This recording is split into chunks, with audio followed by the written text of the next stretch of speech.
Welcome, my friends of the interwebs, and welcome to another edition of, what is this, Real Life? Real Life 17. Before I start Real Life 17, though, I'm going to ask everybody who is a fan of the Real Life series of videos to do me a huge favor. I'm going to put a link down in the comment section, or I'm sorry, in the info box, and it's going to have it's going to be a link to my very first Real Life video. And what I'm going to ask you to do is go to that video and then use the share option to share that with all your contacts. Kind of get people interested, starting them at the first episode, those people that have never seen the Real Life videos. Because if I'm going to risk my life telling this story, I kind of would like to get a few more views out of it. So if you would do that, I'd appreciate it. Or go to the first one and just copy the URL and put it into a bulletin. That would work, and it would be greatly appreciated by me. So, having said all that, let's go ahead and get this thing rolling. I left you off telling you that Pinhead had called me over to meet with a surveyor that he had chosen to go over the surveyor that I had regarding my property in Levi Branch, which he had property that adjoined. So he was basically a neighbor of mine. And consequently, that didn't work out so well for Pinhead. He didn't like that at all. Because the surveyor that he had called explained to Pinhead that it was pretty evident, as to where the property lines were. It wasn't where he thought they were. So he didn't like that. So he sent that surveyor packing. I ended up getting that surveyor's card. Because if there's anything I can appreciate, it's an honest man. Especially when it comes to things like surveys, because I've always said, I know I've said it a million times, you probably know it by heart, but I don't want anything that does not belong to me, but what does belong to me, I absolutely do want. So, but anyway, my loggers were just about to be finished on my large tract of land.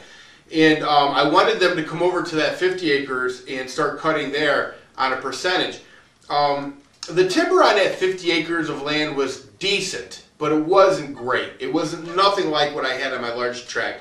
And to get a logger to come in, a lot of that timber, a lot of it had been picked over, and some of it had been stolen over the years.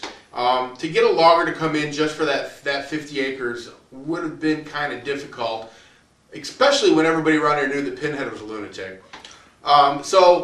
It was just, I really needed them to log that property while they had their equipment there. It worked for them, it worked for me. It was a win-win for everybody involved, truthfully. So we cut a deal with the West family to use part of their property as a landing or staging area when we would bring our logs in, and they would stage those logs there, load them onto trucks, and then take them to the sawmill. So we worked out a fair deal with the West family, did some dozer work for them. They were happy, we were happy, everybody was happy. And Pinhead at this point, he seemingly has come to the realization that I was going to cut my timber. And there wasn't anything he could do to stop me from doing that. He knew that it was within my legal right to do so, and he also knew that he didn't have any legitimate claim to what he was trying to get away with. He couldn't take me to court over it because he knew damn well he wouldn't win that. It would just cost him money, and in the end he would lose. So at this point you can kind of tell he's kind of reserved to, or he resolved to just letting whatever happens happens. He puts on a little bit of a show now and again early on, but for the most part he's poutish, and he's at a distance. I still talk to him at that point. I'm trying to get along with him. I really don't want enemies. I had enough grief in my life over the whole thing with Frito and Charles Garland and that whole mess over there. I really didn't want to continue any drama. I'm not into drama. I don't like drama. I just want to go about my business, do my thing, and live my life. That's really all I want. I don't want all the madness that comes along with some things. So, but anyway, I was kind of happy to see that Pinhead had kind of calmed down. We somewhat agreed that we would use the lines that my crappy surveyor had drawn on a map for the purposes of cutting timber. Now there was a 4-acre swath in there that my surveyor had, for the most part, considered to be Pinhead's property, but we knew now that that wasn't the case. And so I had said to Pinhead, I said, listen, well, let's just use this map here. That way there's that buffer zone. I'll be far off of anything that would even be remotely your timber. Now, I need to tell you this, though. When Pinhead purchased that property through a straw sale, which meant his father bought it for him because Pinhead is a check drawer, sucking off of Social Security, wrongfully so, but long story. Most of everybody knows that story anyway. When he bought that property, he immediately cut the timber to recoup what he had, portion of what he had spent buying the property. So his property was already cut to shit. The only decent timber really was on my property. And he knew, you could tell where he had cut the trees. He knew exactly where the property lines were anyway. If it wasn't for that idiot surveyor that I had originally hired, he wouldn't even be trying to make the claims that he was making. So anyway, I said to him, I said, listen, let me cut my timber. We'll forget about this 4-acre swath here. We'll worry about it later. And I knew at that time, and he knew, I had just completed signing a contract with a major coal operation, a major coal company, to extract coal from my property. And Pinhead was actually in negotiations with the same company, and they were going to make his property, my property, and a couple other tracts of property one big project. I was the single, at that point at least, the single largest property owner, but Pinhead had a significant amount of property. But the thing of it is this: most of Pinhead's property he did not own in fee. And for those of you who do not know what that means, there's two ways that you can own property. You can own the surface rights of that property, the surface of that property only, and you don't own anything underneath the surface. Well, 3 ways actually. Or you can own what's underneath the surface and not own what's on top of the surface. Or you can own it in what's called in fee, which means you own both the surface of the land and what's underneath it. What's underneath it is considered minerals, and that could be coal, oil, gas, and nickel, whatever, so on and so forth. So if you looked at Pinhead's property, he only actually owned a small section of it in fee. Okay? The rest of his property he only owned surface-wise, so any coal that was on his property, the majority of it was owned by another person or another entity. The part of his property that he actually did own in fee, which meant he owned both the surface and the subsurface, or let's just say he owned the coal, because that was what we were talking about, was the part of property that adjoined me. So it makes a very big difference financially if you own your coal, especially when you're talking to a coal company, because you get the most amount of money for the coal that you own. If you only own the surface, then you get kind of a substandard or a sub-royalty for what they call surface damage, or damage to the surface of the property. But it's much less than if you own the coal, which was really a big problem for me, because that's why he was acting so crazy. He was acting so crazy because he's a nut. But that above and beyond, though, when you start talking about coal, an acre could really amount to a lot of money. So anyway, he knew that there would be a surveyor coming in for the coal company to survey it. And that's what I said to him. I said, Pinhead, let's not worry about this chicken shit. Just let me get my timber out of here. When the coal company comes in and survey, we'll go with whatever they've got to say.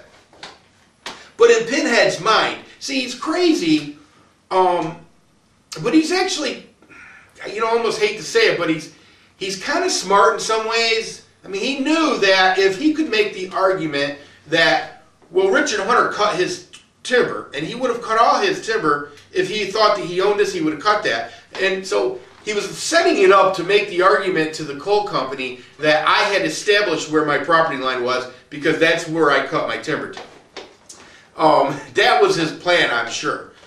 Because he's a snake like that. I don't want to say he's smart, because he's really not smart. He's just a snake. He may be criminally smart. Actually, you know what? that's exactly what Pinhead is. He's criminally smart. That's why he took all that dope money that he made over the years and then parlayed that into automotive businesses and property. You know, and a lot of people down in that area that make a lot of money selling dope don't end up with half the stuff Pinhead does. So he's we'll call him a criminal mastermind. That should make him happy. A Pinhead, the criminal mastermind.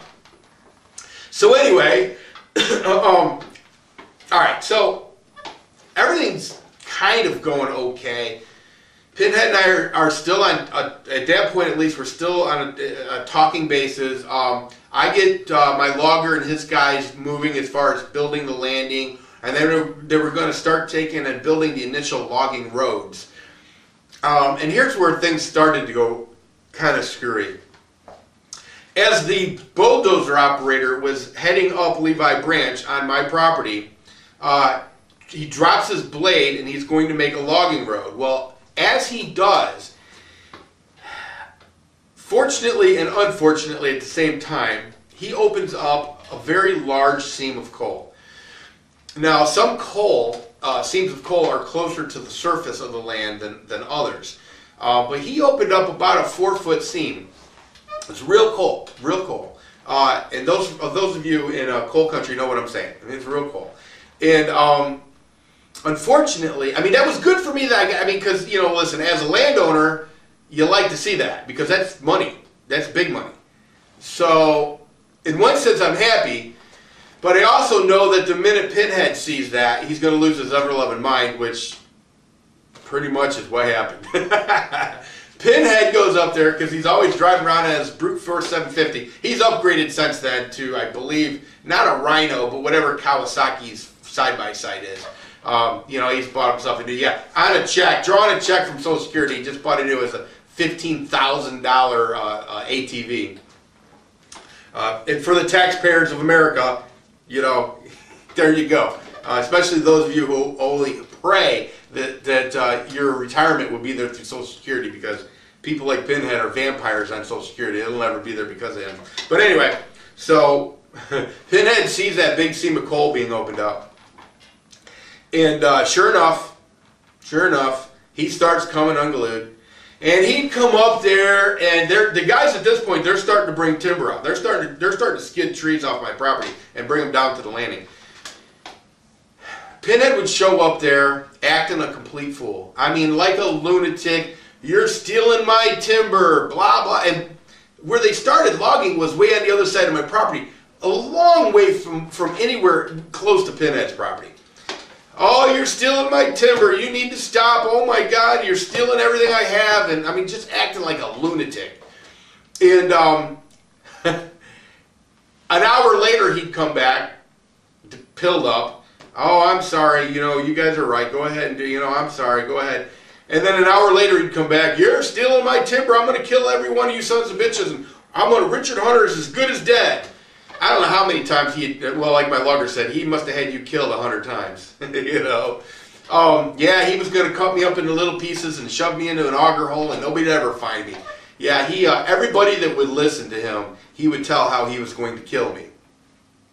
So, which, Pinhead on the surface, I wasn't too worried about, but, you know, crazy people, they get some pills in them. You just never know. He'd never be man enough to come up to me and try to kill me. But from a distance with a deer rifle, you know, I mean, hard to say. So, anyway, I would tell my logger, though, because my logger would come over every day after work, and he'd just give me the whole rundown about Pinhead's stupidity. And, you know, but I would tell him, I'd say, look, do not stop cutting. Do not, because I knew I was in the right. And I knew that there was no way he was going to push it legally because he knew he was in the wrong. And so I told my logger, I said, look, you know what, and I'm sorry you have to deal with that idiot. I said, but for my sake, you know, can you just keep cutting? Because I'm not going to get another logger to come in here and deal with this madness. So he said he would. And he told me, he said, I won't be run off by him. And I said, well, fair enough. So, a few more, I guess maybe a week and a half went by this. Maybe even 2 weeks went by. We're logging. You know, it was kind of a bitch. We didn't. It'd been raining those 2 weeks. We didn't get solid days of logging in, but they were making some progress. And Pinhead, I don't know what it was, but he finally came up with a plan that he thought would work. And in reality, it was a pretty good plan. Now, and it worked. I'll tell you what the plan is, or plan was. Remember I told you, and I've said this many times, Bell County, Kentucky is wonderful of a place as it is. An enormous amount of people that live in that county, and this goes for Knox County and Harlan County, really all that region there. A lot of the people, a huge percentage of the people, do what's called draw a check. They draw a Social Security, an SSI check. And once again, SSI is a disability payment to people who never worked, never had enough credit. You know, like when you work and you look at your pay stub and you see all the deductions, and one of them is the Social Security. Okay? When you work, you pay into that. These people never did work and they never paid into that, so they didn't qualify for what traditional Social Security disability would be. But because we are a kind nation, we take the downtrodden, disabled people, and we give them money from that fund, whether they paid into it or not. That's what we do. And for the most part, I support that, with the exception of people who don't belong on it, who really aren't disabled. Now, having said that, why did I just say all that? Here's why. A lot of the people in Bell County that work, under the table work, are also drawing a check. That's just the facts. That is just the facts. There are a lot of people who work in that area for cash that also receive a disability check.